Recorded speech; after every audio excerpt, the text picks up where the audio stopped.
शिष्य संतापहारिणे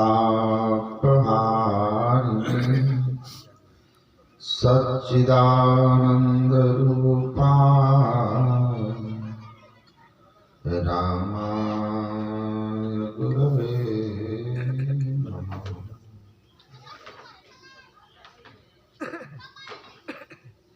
धन्य धन्य सद्गुरु सुखद महिमा कही न जाए। जो कुछ कहूँ तुम्हारी कृपा मत में कछ न बसा। मंचासीन पूज्य स्वामी राममूर्ति जी महाराज, सम्माननीय साधु समाज, श्रद्धेय श्री कमल बाबा, उपस्थित सत्संग प्रेमी महानुभाव, धर्मानुरागिनी माताओं एवं धर्मशिला बहनों,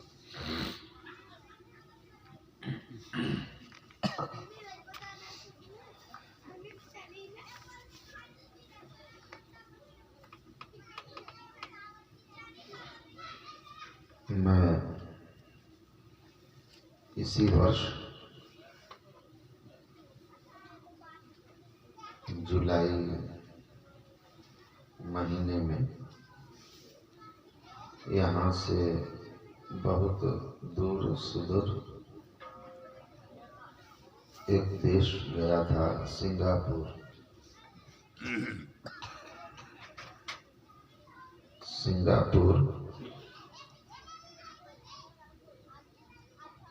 वहाँ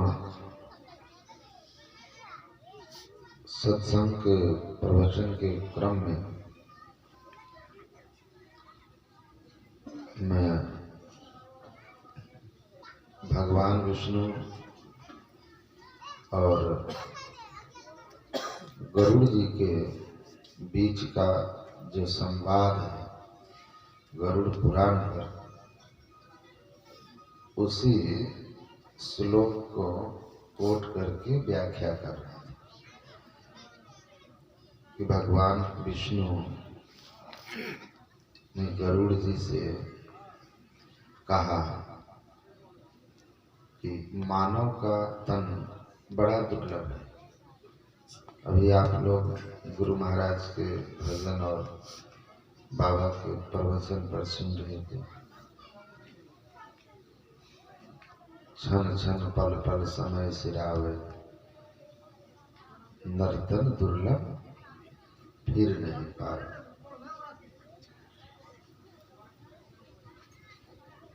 तन धन परिजन सहित आपन तन सब छाड़ी जइनो काम अंत न आवे। क्या करना चाहिए? दुर्लभ नर्तन करिए गुरु भजन, बीरा रे भजन व्यर्थ जन्म नसाव। तो भगवान विष्णु कहते हैं कि मनुष्य का जीवन बड़ा दुर्लभ है, इतना दुर्लभ कि न मनुष्यात श्रेष्ठ तरम ही किंचित। मनुष्य से श्रेष्ठ कोई और है ही नहीं, और कोई और में सुर दुर्लभ, देवता भी मनुष्य श्रेष्ठ, देवता का शरीर भी मनुष्य के शरीर की तुलना में निम्न है। भगवान तो गरुड़ जी ने पूछा कि जो मानव का शरीर 84 लाख योनियों में सर्वश्रेष्ठ है, देवता के लिए भी जो दुर्लभ है, बड़ा मुश्किल है प्राप्त कर पाना, ऐसे विशेष श्रेष्ठ शरीर को जब जीव प्राप्त करता है 84 लाख प्रकार के योनियों में भ्रमने के बाद, तो ऐसे दुर्लभ शरीर को पाकर करना क्या चाहिए? कुछ उद्देश्य होगा इस शरीर का। तो भगवान विष्णु ने कहा कोई भी दुर्लभ चीज दुर्लभ कार्य करने के लिए ही होता है। इसका दुर्लभ कार्य क्या है जो केवल मनुष्य शरीर से हो सके। राजा हरिश्चंद्र किस लिए अपने जीवन में दुख सहे? अभी सुनिए। तो उन्होंने कहा कि हे गरुड़ जी सुनिए, अनित्यानि शरीराणि विभवो नैव शाश्वतः नित्यं सन्निहितं वित्तिः कर्तव्यो धर्म संग्रह सोपान भूतम मानुष्य सोपान भूतम मोक्षस्य प्राप्त मानुष्य दुर्लभम यस्तार अति नात्मानं तस्मात् पाप करोत्र कह। हे गरुड़ जी, यह मनुष्य का शरीर प्राप्त जीव का कर्तव्य है धर्म संग्रह, धर्म संग्रह करना। क्यों? कि तन धन परिजन सहित आपन, धन जन परिजन सहित आपन सब छाड़ी गए, ये सब छूट जाए, ये नहीं रहेगा। विभव नहीं वह शाश्वत, वैभव शाश्वत नहीं, ये धन जन परिजन सदा साथ नहीं देंगे। तो क्या करना चाहिए? धर्म संग्रह करना चाहिए मनुष्य शरीर में आकर। ऐसे देव दुर्लभ शरीर जो सोपान भूतम सीढ़ी है जन्म मरण के चक्र से छूटने का, सारे दुख से छूटने का, उसको पाकर के जीव को धर्म संग्रह ही करना चाहिए। जन्म मरण के चक्र से छूटने का साधन ही करना चाहिए और कुछ नहीं। मतलब बाकी जीवन के लक्ष्य नहीं है, उस लक्ष्य तक पहुंचने के सहारे हैं ये धन जन परिजन। ये सहारा है, लक्ष्य हमारा मुक्ति है, मोक्ष है, ईश्वर दर्शन है। तो धर्म संग्रह कीजिए। धर्म क्या है? यह तो अभ्युदयो निःश्रेय सिद्धि सधर्म, जिस कर्म को करने से इस संसार में आपका जस कीर्ति सम्मान हो। भगवान राम का सम्मान है। क्यों सम्मान है? कि धर्म के पथ पर चले। राजा हरिश्चंद्र का सम्मान है कि धर्म के पथ पर चले। संत कबीर का सम्मान है कि सतपथ पर चले, धर्म पथ पर चले।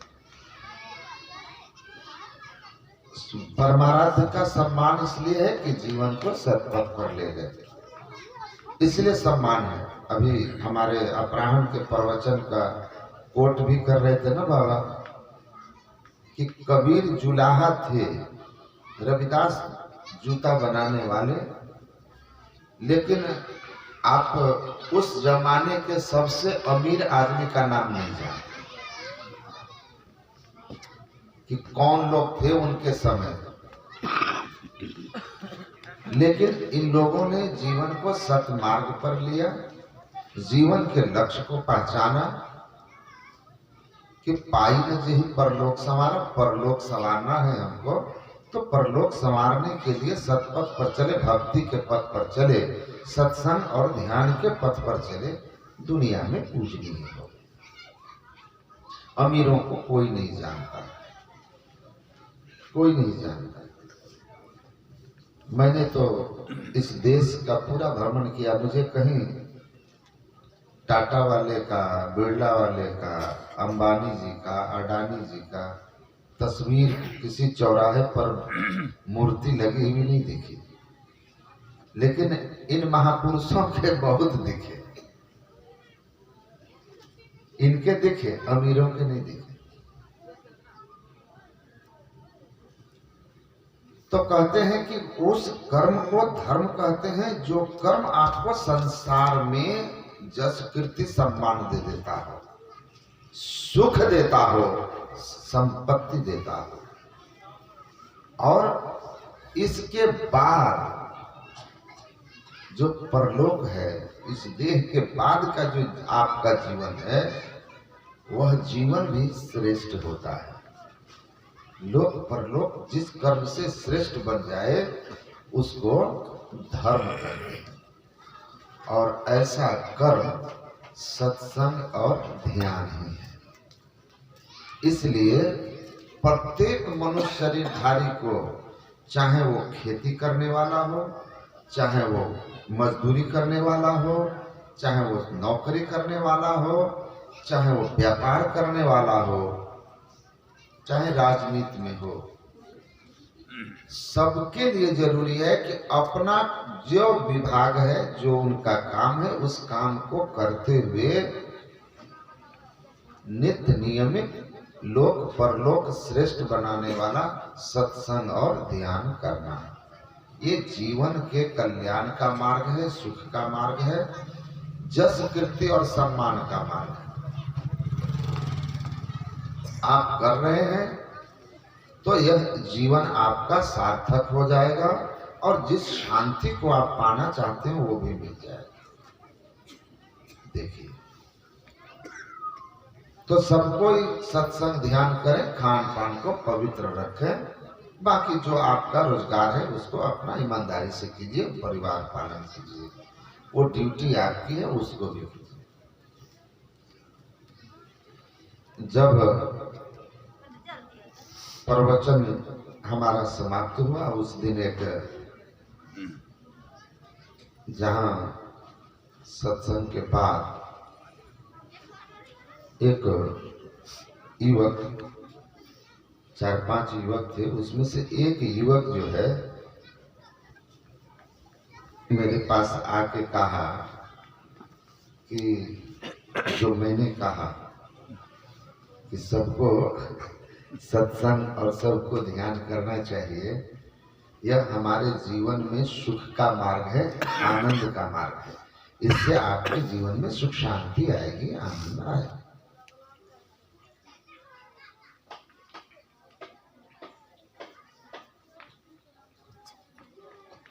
वो हमसे आके कहता है कि स्वामी जी, सत्संग और ध्यान से आपको सुख मिलता है, तो आप सत्संग ध्यान करें। आपको सत्संग ध्यान से सुख मिलता है, आप सत्संग ध्यान करें। हमको शराब पीने में, डांस करने में, मांस मछली खाने में सुख मिलता है, खुशी मिलती है, तो हम वही करते हैं। Do whatever you feel like and don't impose your way of happiness to everyone. आपको जो अच्छा लगता है वो आप कीजिए। आप अपना सुख पाने का तरीका सब पर मत थोपिए। ये थोपना हुआ कि सबको, everybody should have to be a satsangi and follow the path of satsang and meditation. ये थोपना हुआ कि हर कोई सत्संगी बनो, ध्यान सत्संग के रास्ते पर चलो, यही लोक परलोक उत्तम बनाने का मार्ग है, इसी में सुख है। बोला कि हमको तो ड्रिंकिंग एंड डांसिंग और seafood, having seafood, oh my God, pleases me a lot. Seafood बोलते हैं ना, मछली वगैरह जो है, पानी का होने वाला, समुद्री पानी का जो मछली है, घोंगा, सितुआ, कछुआ, उसके बाद ये बकरा, मुर्गा, ये मांस में आते हैं, मांसाहार। बाकी शराब पियो, नाचो, खाओ, ये हमको बड़ा सुखी कर लगता है, तो हम करते हैं। हर किसी को सुख पाने का अपना अलग अलग अपना तरीका है, तो सबके लिए आपको ऐसा करना, इससे हम सहमत नहीं है। हमने उसको कहा कि ठीक है, आपकी बात हम मानते हैं। तो एक बात बताओ, अपने मध्यकाल में कुछ सौ वर्ष पहले एक चंगेज खान नाम का लुटेरा था, राजा था वो अफगानिस्तान के उधर का। वो लुटेरा था, राजा था, लेकिन तो वो करता क्या था, मैंने उसको कहा कि have you heard the name of Genghis Khan? तो कहा कि हाँ, यस। चंगेज खान का नाम सुने हो? तो कहा यस। तो मैंने कहा ये भी आपने पढ़ा होगा उसके बारे में कि जहां कहीं भी वो हमला करता था, wherever he attacked, जहां कहीं भी हमला करता था तो लूट मार तो करता नहीं था, बहुत सारे लोगों को वो पकड़ के ले जाता था, गुलाम बना के पकड़ लेता था, झुंड का झुंड पशु की तरह ले जाता था, उनसे काम भी कराता था। और उसको एक आदत थी, मस्ती उसको कहता था कि हमको तब आती है कब, जब वो किसी नियमित था उसका कि एक आदमी का सुबह एक आदमी का रात, वो गला हलाल करते हैं ना, मुर्गे को से काट के छोड़ दिया तो आदमी के गले को हलाल कर देता था, जस्ट स्लिट। जब हलाल करके छोड़ता था तो खून का फव्वारा निकलता था। तो छटपटाता हुआ आदमी और बहते हुए खून के फव्वारे को देख करके उसको नशा आता था। तब वो कहता था यार अब मैं काम करने लायक हो गया, मजा आ गया, मस्त हो गया। तो मैंने कहा कि ये चंगेज खां का सुख पाने का तरीका था। तो चंगेज खां सही था, दूसरे की गर्दन काटो, उसके बहते हुए खून को, उसको तड़पते हुए देख करके उसको गर्दन हो जाता था, उसको नशा आती थी, मस्ती आती थी। तो मैंने कहा कि do you agree to get the happiness the way Genghis Khan was getting is right? जिस तरह चंगेज खान अपने को सुख पाता था, मस्ती पाता था, वो तरीका सही है कि गर्दन काटो, छटपटाए आदमी और तब आप कहो कि ये मेरा तरीका है खुश होने का। भाई सत्संग ध्यान से आप खुश हो, दारू पी करके नाच करके आप खुश हो, मैं तो आपकी गर्दन काट के बहते हुए खून को देख के खुश होऊंगा। तो ये तरीका उसका सही था? तो कहा कि नो, ये तरीका सही नहीं था। क्यों सही नहीं था? कहा इसलिए कि उसमें दूसरे को कष्ट दिया जा रहा था ना, दूसरे को तड़पा करके खुशी हो मिले, तो ऐसी खुशी नहीं लेनी चाहिए। ये सही तरीका नहीं है, ये सही तरीका नहीं है। This is not the right way to get happiness by harming others. दूसरे को कष्ट पहुंचा करके प्रसन्नता मिले, ऐसी प्रसन्नता उचित नहीं है, इसीलिए वो गलत है। तो मैंने कहा कि आप जो कहा कि हमको मीट मछली खा के प्रसन्नता होती है, तो वो जिस मछली को जल से बाहर निकालते हैं या केकड़े को या कछुआ टोटवाइज को है, ऑयस्टर टोटवाइज या फिश, आप जब उसको टेकिंग आउट फ्रॉम वाटर, पानी से आप बाहर निकालते हो, उसके बाद उसको मारते हो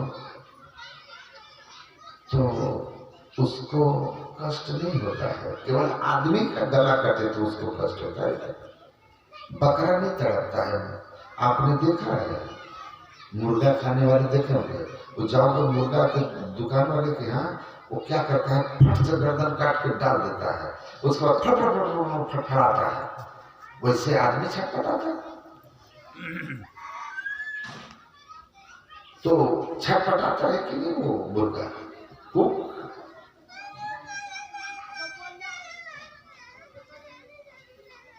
बकरा छटपटाता है, मछलियां छटपटाती हो, उनको कष्ट होता होगा।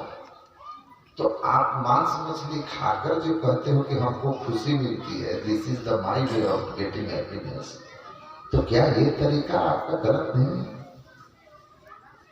आप चंगेज खा नहीं हो, अंतर इतना है कि वो आदमी को तड़पा के मजा लेता था, आप मुर्गा बकरा भैंसा मछली घोंघा सितुआ को तड़पा के मजा ले लो। लेकिन वो तो चंगेज खाए, तरीका तो वही है। आप बताओ, तो कहता है कि या दिस इज नॉट फेयर, ये सही नहीं है। But what is wrong with drinking? लेकिन शराब पीने में क्या गलती है भाई? इसमें तो किसी को छटपटाना नहीं पड़ता। आज के लड़के हैं, है ना, खोपड़ी घुमा देंगे। कहा शराब में तो किसी जीव की हत्या नहीं होती भाई, ये तो फल का जूस है या अनाज से बनता है, इसमें क्या परेशानी है? इसमें तो किसी को कष्ट नहीं दिया जाता। मैंने कहा कि हाँ, दूसरे को मारना पाप है, लेकिन अपने आप को मार देना, आत्महत्या, ये भी पाप है ना? सुसाइड, आत्महत्या इज ऑल्सो ए ग्रेट सिन। आत्महत्या भी महापाप है। आत्महत्या करने वाला प्रेत की योनि में जाकर के अपार कष्ट को सहता है। आप शराब पीते हो, kidney fail, liver fail, heart problem होता है।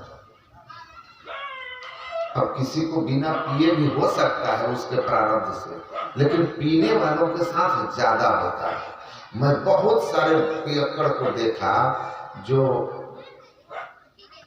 इस शराब के कारण उनका जीवन तबाह हो गया। ऐसी ऐसी घातक बीमारी हुई कि बहुत या तो खर्च हुआ या मर ही गए। डॉक्टर ने कहा शराब पीने से हुआ। आप गुटखा खाते हो, मुंह में कैंसर, आप एक बार चले जाओ कैंसर हॉस्पिटल, 90% मुंह के कैंसर के रोगी आजकल आते हैं। और कैंसर क्यों हुआ? तो गुटखा खाने से। गुटखा खाने से नशा है ना, मर गए। तो शराब पीना अपने आप को मारना है, आत्महत्या है। इस्लाम में, कुरान में शराब पीने को इसलिए हराम कहा कि वह आत्महत्या है, और अपने धर्म में शराब को इसलिए पाप कहा कि शराब पीने के बाद आदमी का मस्तिष्क सोचने की स्थिति में नहीं रहता है और वह घातक घातक पाप करता है, और आत्महत्या का भी पाप लगता है। नशे की स्थिति में गाड़ी चलाओ, एक्सीडेंट होगा, मरोगे, आत्महत्या है कि नहीं? लिखा हुआ है सब जगह, शराब पी के गाड़ी न चलाए, चला रहे हैं, नशा करके झोंका आया, चले गए। अभी हाल की बात है, हम लोग मनिहारी से आ रहे थे अपनी कार से, दो लड़का उधर से जा रहा था, और वो तो संयोग अच्छा था कि नवाबगंज के आगे गाड़ी मोड़ पर थी तो स्पीड कम था। वो दूसरे तरफ से सीधा गाड़ी मेरे कार के सामने लेके चला आया। चिल्लाए हम लोग, ब्रेक लगाया, हॉर्न मारा, ब्रेक लगाया, तब उसका होश आया तो फिर एकदम हड़बड़ा भागा, कोने की तरफ जाके गाड़ी लगा दिया। उसके बाद हमारे साथ एक महात्मा थे साहेबगंज के, वो उतर के गए, पूछे क्या बात है, कहा कि झोंक आ गया था। कहा कि झोंक में गाड़ी अगर थोड़ी हमारी तेज रहती 60-70 की स्पीड में तो हम आपको परलोक पहुंचा देते। लेकिन भाग अच्छा है कि हम 20 की स्पीड में थे, खुले रोड पर। कहा समझ गए, कहा समझ गए तो सावधान हो जाओ। तो मर जाता कि नहीं मर जाता? नशा में एक्सीडेंट, आत्महत्या, नशा में दूसरे को ठोक दिया, बैलेंस बिगड़ गया तो पैदल जा रहा होता तो उसको रोड पर मार देगा, कोने में जाकर के मर जाएगा। तो दूसरे को कष्ट दे दिया, जेल चले जाओगे। नशे की स्थिति में आदमी क्या क्या नहीं करता है, रिश्तों की पहचान नहीं होती, तार तार कर देता है नशा की स्थिति में रिश्ते नाते सबको। किसी के साथ बदतमीजी कर दिया, किसी के साथ अश्लील हरकतें कर दी, समाज में सम्मान खत्म हो जाता है। नशेड़ी आदमी का बात का कोई वैल्यू नहीं रहता, कोई नहीं पूछता।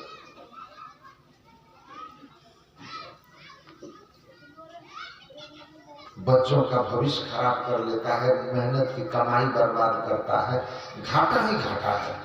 7 तरह के शराब, 7 तरह से मनुष्य पाप कर्म का भागी बनता है नशा करने से।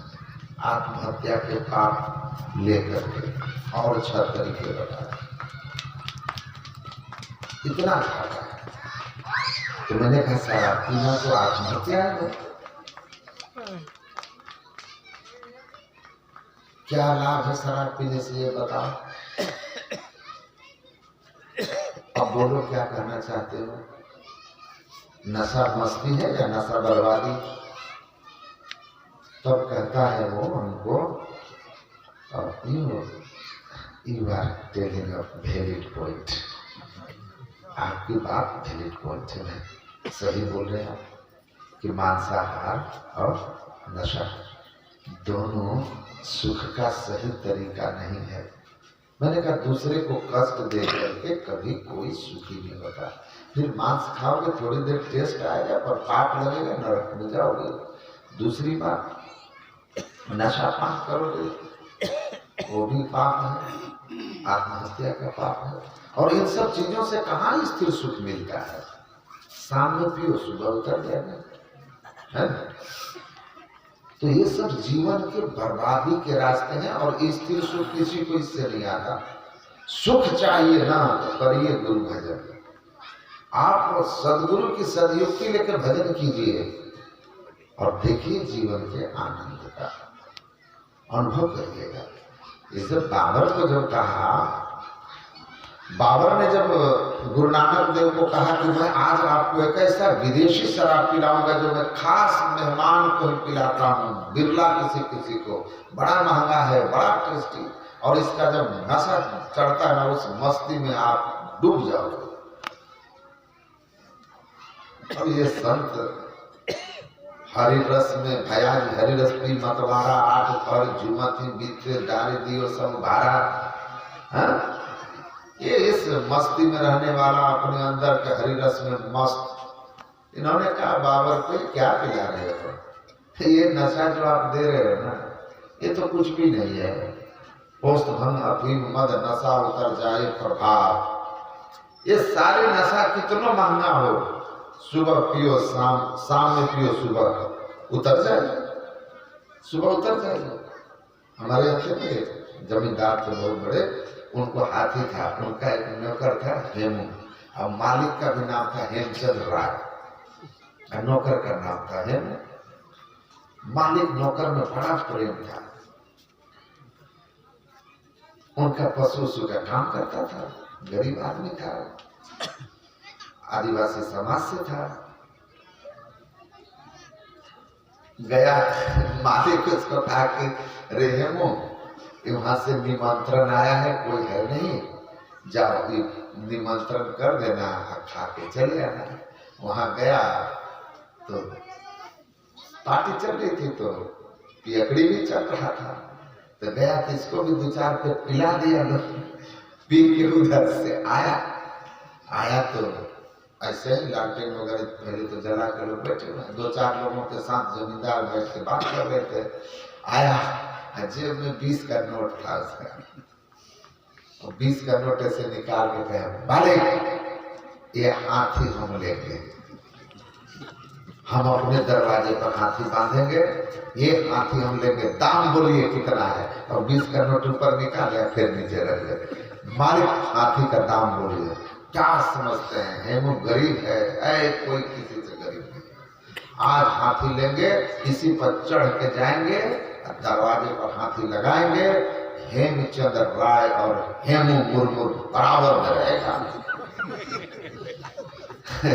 और हेमचंद्र राय बोलते हैं, अच्छा बेटा ठीक है, अभी जाओ, तुम सुबह आके और पैसा देके हाथी लेके चला जाए।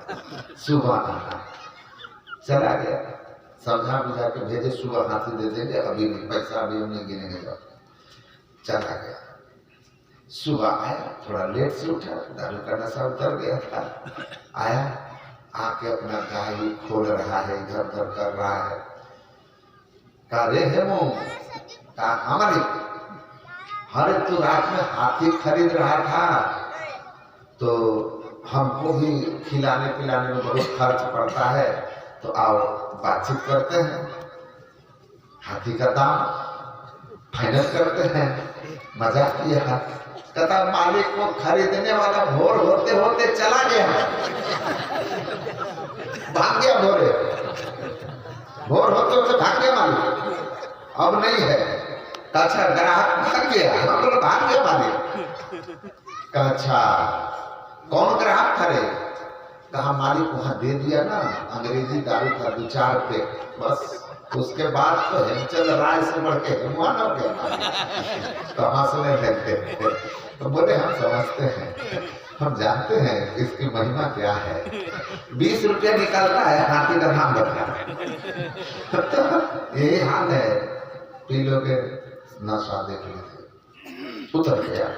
तो गुरु नानक ने कहा कि उतर गया वो, रात में पिया, सुबह उतर गया, और शरीर को क्षति भी पहुंचा गया। मैं जो नशा मैं पान करता हूं ना बादशाह, उतरता ही नहीं। नाम कुमारी नानक का चढ़ी रहे दिन रात। मैं तो ईश्वर की भक्ति के नाम का नशा का पान करता हूँ। उस नशा, वो नशा कभी उतरता ही नहीं, और उस नशा में आदमी का मस्तिष्क खराब नहीं होता है, आदमी का स्वास्थ्य खराब नहीं होता है, आदमी का सम्मान खराब नहीं होता है, आदमी का मस्तिष्क, सम्मान सब बढ़ जाता है। वो नशा उतरता नहीं, 24 घंटा चढ़ा रहता नाम कुमारी नाम का ध्यान करने वाला। इसीलिए कहते भजन कीजिए, ध्यान कीजिए, लोक पर लोक दोनों उत्तम बन जाएगा। ये शांति का मार्ग है, सुख का मार्ग है, ये स्थिर सुख शांति का मार्ग है, संसार और परलोक दोनों बनाने का मार्ग है। इसीलिए मनुष्य का देह मिला है, कर्तव्य हो धर्म संग्रह। लेकिन कैसे करें? संत लोग कहते हैं कैसे करोगे भजन? कबीर साहब ने कहा, देव को पूजी के हिंदू मर गए, तुर्क मरे हर जाई, और जटा बढ़ा के जोगी मर गए, इनमें किन्हों न मुक्ति पाई। जोग जुगति करी जो कोई जाने, खोजे आप शरीरा, और तिनके मुक्ति संशय नाही, कहत जुला कबीरा। जीवन भर पूजा पाठ करते रहे, मर खप के चले गए। हज कर कर के नमाज पढ़ के कितने मुसलमान मर गए, किसी की मुक्ति नहीं हुई, अल्लाह खुदा परमात्मा से दर्शन नहीं हुआ, क्योंकि परमात्मा के प्राप्ति का यह साधन ही नहीं था। ईश्वर प्राप्ति का साधन योग की युक्ति है। वही गुरु महाराज कह रहे हैं, भाई गुरु से युक्ति लो, गुरु से युक्ति लीजिए। गुरु युक्ति बताते हैं किस तरह से बैठना है। आराम से बैठो, आंखें बंद करो, गुरु गुरु जपु नाम, गुरु रूप धरु ध्यान। गुरु मंत्र को जपिए आराम से बैठकर, मन ही मन। अति पावन गुरु मंत्र मन ही मन जाप जपो। अब महिमा कितनी है इस मंत्र की।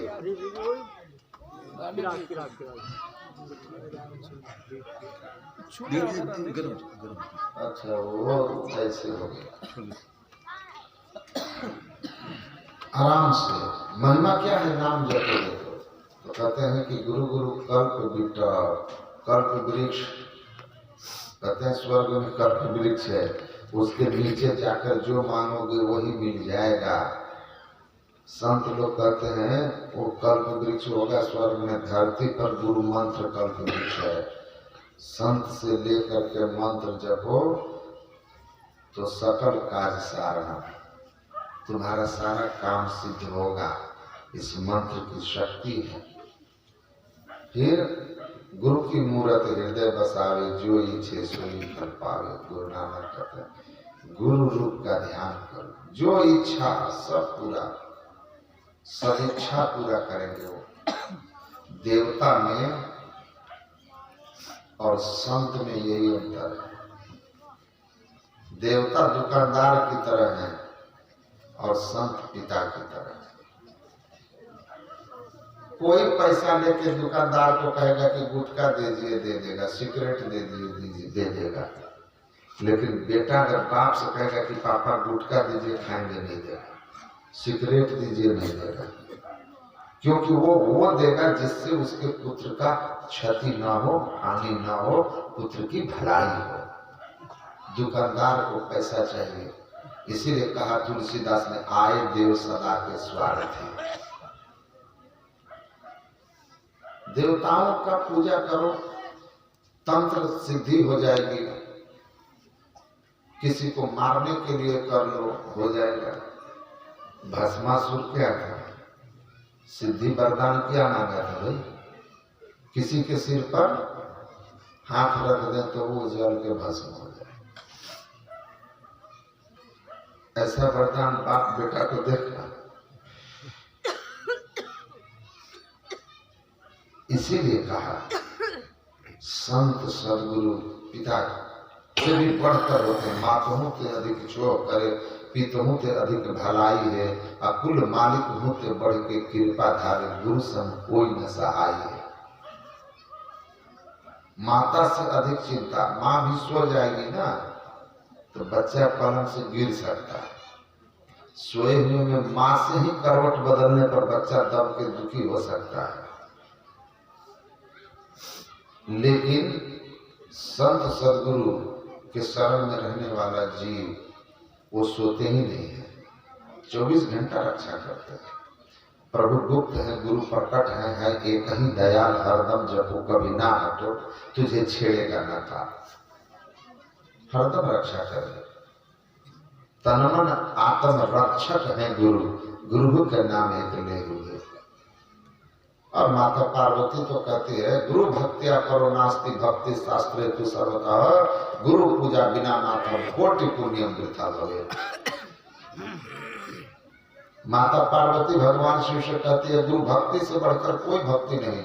अब बिना गुरु भक्ति के मनुष्य, बिना गुरुमुख हुए मनुष्य द्वारा किए हुए करोड़ों पुण्य व्यर्थ हो जाते हैं। बिना गुरु जब तब दान व्यर्थ, व्रत तीर्थ फल नहीं दाता, और लक्ष्मी पति नहीं सिद्ध गुरु बिनु वृथा जीव जय जाता। इसलिए गुरुमुख हो जाइए, गुरुमुख होना चाहिए, तब आपके किए हुए पुण्य फलित होंगे। उसके बाद गुरु रूप के बाद क्या करना है, बिंदु का ध्यान करना है। बिंदु ध्यान, ज्योति का ध्यान, शिव नेत्र का ध्यान।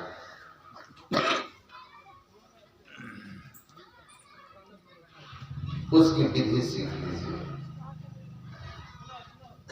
दोनों आंखों को बंद कर दृष्टि की दोनों धारों को जोड़ेंगे ना तो उन्हीं प्रकाश में बिंदु प्रकट होता है, ज्योतिर्मय बिंदु प्रकट होता है। ये बंद शिव नेत्र जो है खुल जाता है। सबके पास तीन आंख है, हम लोगों का दो खुला एक बंद।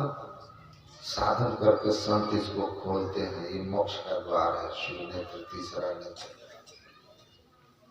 साधना करने वाला को इसकी अनुभूति होती है कि हाँ कुछ है, यहाँ कुछ झलक मिलती है। नियम से साधन करेगा और शक्ति भी बढ़ती है बहुत। इसीलिए संत लोग कहते हैं कि ये साधना मुक्ति का ये रास्ता है, ये तरीका है भजन करने का। बाकी अपने मन से करो तो वही भगवान कृष्ण वाली बात कि शास्त्र विधि मुत्सर्ज्य वर्तते काम कार्ता न सिद्धि मोहनोति न सुखम न परागति।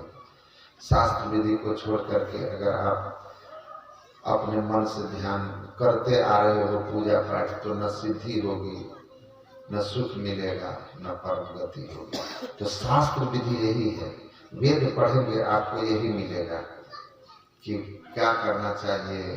तो मुंजान प्रथम मनस्तत्व सविता धियम अग्नि ज्योतिर्निचाय पृथ्व्याध्या भरत। पहले बुद्धि योग करो, सत्संग करो, तब मानस योग मंत्र का जप और इष्ट रूप का ध्यान, और तब ज्योति योग दृष्टि योग करो, ये बिंदु ध्यान, और तब नाद ध्यान। इस तरह की शास्त्र विधि साधना में है। इसको सीख करके कीजिएगा तो अनुभव में आएगा।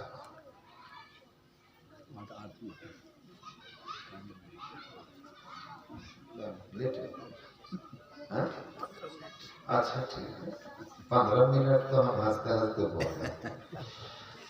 यहाँ तो बहुत आराम है। ममलखा के मुखिया जी के यहाँ गए थे सत्संग में, बेटा का रिसेप्शन था। ऐसे ही दो बाबा और थे हमारे साथ, परमानंद बाबा और गुरु प्रसाद संपादक जी। तो पहले संपादक जी बोले 15-20 मिनट, फिर परमानंद बाबा आधा घंटा, फिर हमारे लिए छोड़ दिए कि बाबा हम बोले कि आप दोनों बोल लीजिएगा 10-20 मिनट, हम भी बोल लेंगे और 1 घंटा में प्रवचन खत्म कर देना है, क्योंकि रिसेप्शन है, लोग भोज खाने आए हैं। बड़ी भीड़ थी, लोग बहुत थे और सत्संग सुनने वाले कम, भोज खाने के लिए ज़्यादा लोग आ गए थे। तो 8 गर्मी का दिन था, बोला कि 8 सवा 8 तक आरती कर देनी है। तो वही हुआ, 7 बजे शुरू हुआ। अब 7:45 में परमानंद बाबा 7:50 में छोड़ दिए, हमारे लिए छोड़ दिए। भाई ठीक है, 8-15-20 मिनट बोलेंगे, आरती हो जाएगी। मैं बोलने लगा, 8:30 बजे जब देखा तो मुखिया जी इशारा किए, कंटिन्यू हो जाइए, बोलते रहिए। अब हम देखे इधर कि भाई हम बोले तो कम बोलेंगे, हमारे ऊपर ही सब आ गया। फिर क्या कहते हो, मैं उसको खींचा, ले गया 15-20 मिनट के बाद फिर देखा तो फिर 9 बज गया। तब आके हमको कहते हैं क्या कि बस 2-3 टोकरी और पूरी निकल जाएगा 10 मिनट में, बस बस।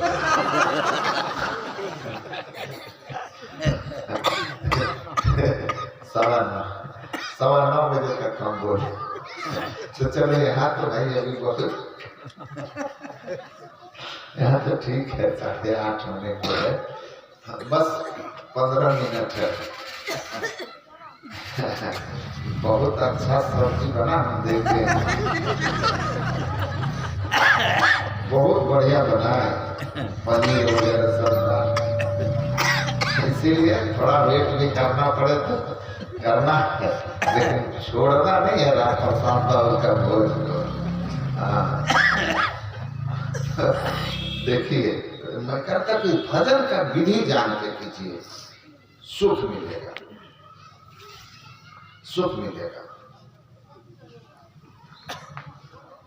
है ना, पंजाब में एक महात्मा से पूछी एक महिला कि बाबा ये सब ऐसे लिखा हुआ है, क्या लिखा हुआ है? बोला हम ऐसे लिखा हुआ है कि भक्त जनों के संकट क्षण में दूर करे, ओम जय जगदीश हरे।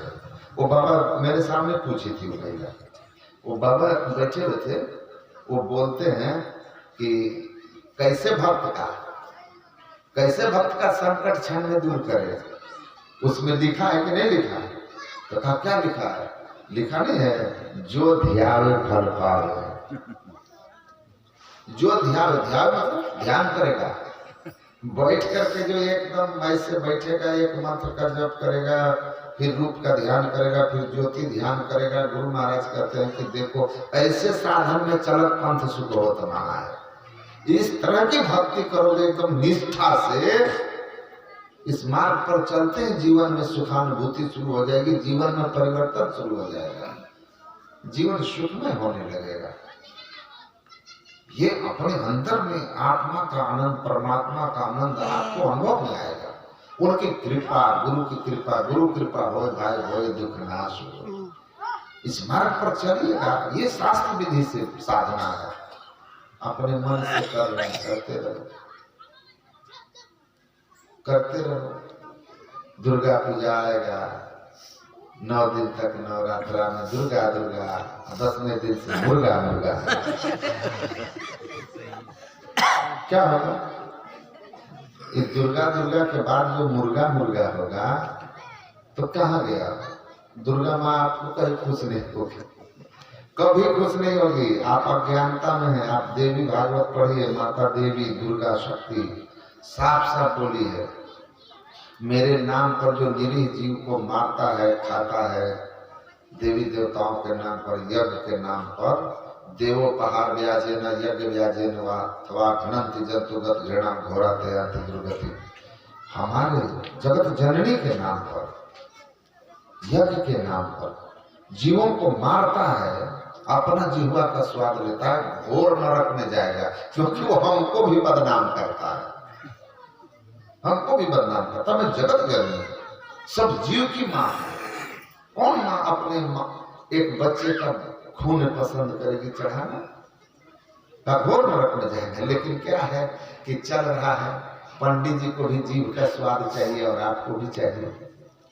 आधर गुरु बता चेला दोनों नरक में ठेला ठेला, वही हाल है।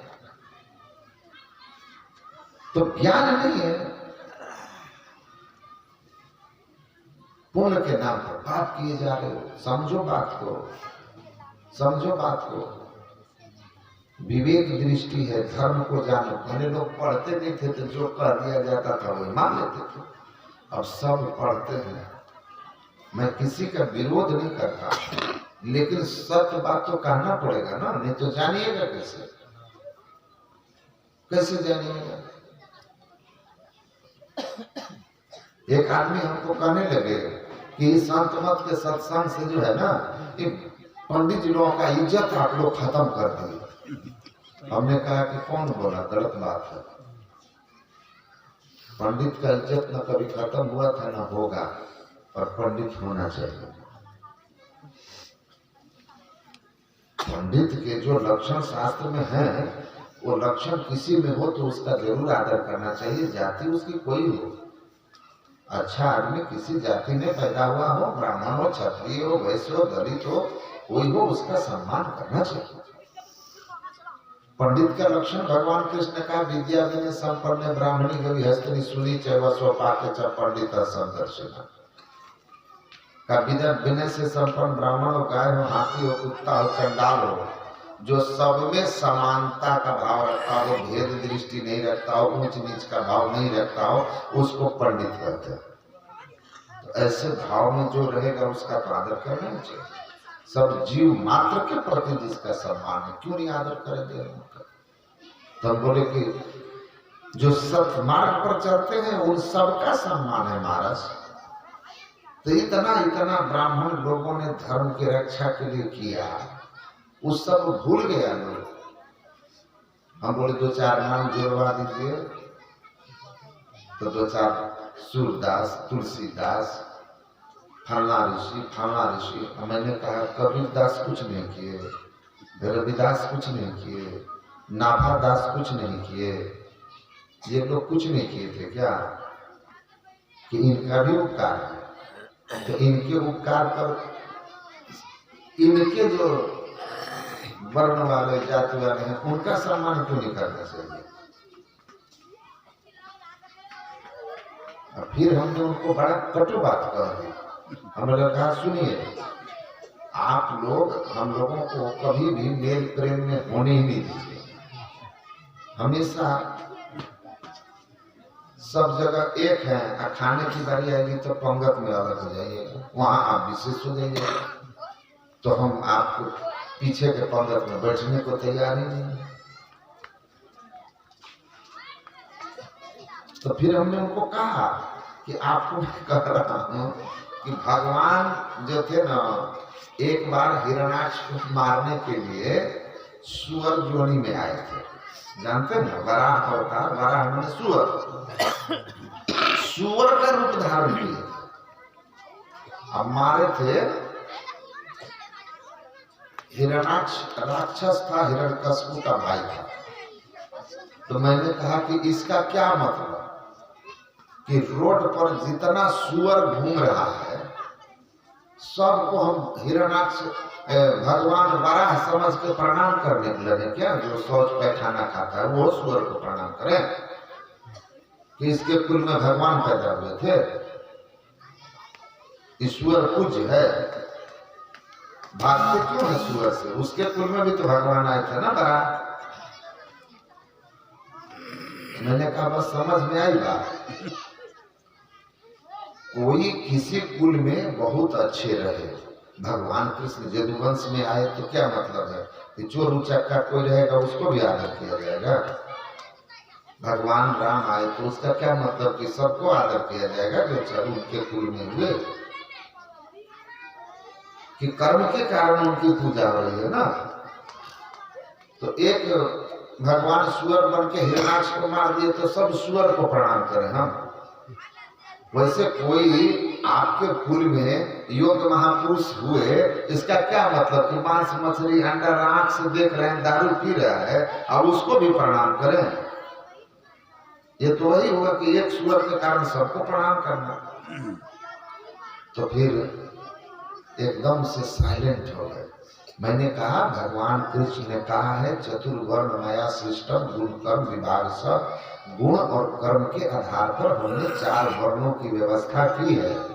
जिसका जैसा गुण और जैसा कर्म वह उसी वर्ण का माना जाएगा। शूद्र में अगर ब्राह्मण के लक्षण हो और ब्राह्मण में शूद्र के, तो वह शूद्र शूद्र नहीं, वह ब्राह्मण ब्राह्मण नहीं, धर्म ग्रंथ में लिखा हुआ। तो शास्त्रों का ज्ञान सब पढ़ते हैं, समझते हैं। गुरु महाराज ने अच्छी तरह से पढ़ा, समझा और एकदम ठोक के कहा जितने मनुष्य तनधारी हैं प्रभु भक्ति कर सकते सभी, सब कर सकते हैं। और तरते गए जो अस किए, सब राव राणा रंग हो, अब विप्र भंगी अपड़ पढ़ुआ करो तरिहानी संत हो। जो कोई भी इस तरह से गुरु गुरु जपु नाम गुरु रूप धरु ध्यान, गुरु पद नख मणि सन्मुख लखावे, गुरु ही स्व शब्द रूप शांति प्रद और अनुप यही विधि भजी गुरु में ही मोक्ष पावे। इस तरह से एक नाम का जप, एक रूप का ध्यान, ज्योति और ना ध्यान, बिंदु और ना ध्यान, इस तरह से जो कोई भी करेगा, गुरु महाराज कहते हैं विप्र हो, ब्राह्मण हो, भंगी डोम हो, अपढ़ पढ़ा अनपढ़ हो, पढ़ा लिखा हो, करो तरिहो निशंक हो, एकदम बिल्कुल शंका संदेह छोड़ करके करो। मनुष्य हो, बड़े भाग मानुष तन पावा। भगवान राम ने कहा बड़े भाग से मनुष्य शरीर मिला है, इसीलिए जितने मनुष्य तनधारी हैं सब बड़े भागी हैं। उनका किसी भी कीमत पर, किसी भी शास्त्र में जाति का कोई लेना देना नहीं है, आपका कर्म से लेना देना है। करो तरिहो निशंक हो। गुरु महाराज डंके की चोट पर कहते हैं एकदम चिंता छोड़ दो कि तुम स्त्री हो कि पुरुष हो, तुम ऊंच हो कि नीच हो, ये सब बेकार और फालतू की बनावटी बातें हैं। असली बात है कर्म करो।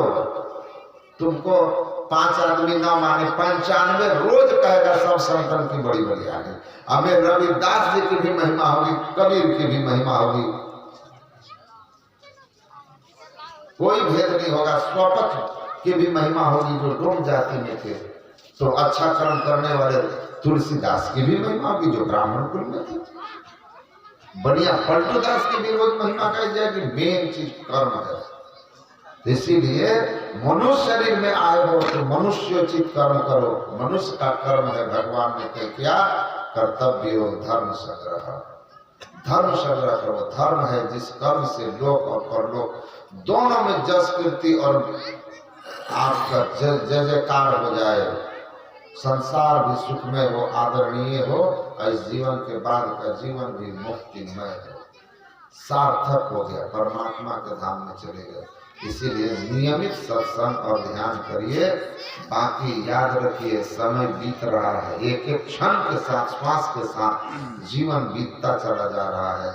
आयु घटती जा रही है, पता नहीं कब कहाँ मौत आ जाए। इसीलिए कल के भरोसे पर मत रहना। काल करो सो आज कर, आज करो से अब, पलने पलने हो गया बहुरी करोगे कब।